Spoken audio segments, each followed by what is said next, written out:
আসসালামু আলাইকুম বন্ধুরা, এটা বিকালবেলা। এটা হলো আমার জেলা নরসিংদী শিবপুর। দেখেন কত পিছনে পিছনে গ্রামের বাড়ি। এটা গ্রাম বাংলার মানুষ বাড়িঘর দেখেন কীরকম। এই যে এখানে থেকে হাঁসপালা থাকে। তাহলে গ্রামের ভিতর দিয়ে হাঁটতেছি আর আপনাদের সাথে শেয়ার করলাম।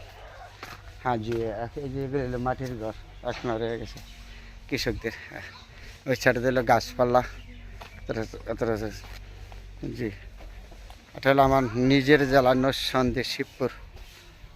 দেখেন কেমন গ্রামের মানুষ, যে গ্রাম বাংলার মানুষ গ্রামে আসলে যাইতে ইচ্ছা থাকে না। যে বাড়িঘর দেন আমার পিছনে কীরকম দেখা যাচ্ছে, খুব সুন্দর না?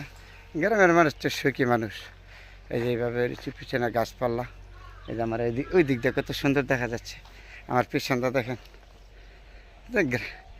গ্রামের মানুষ আমি নিজে, তাহলে আমি নিজে গ্রামকে ভালোবাসি। তখন যখন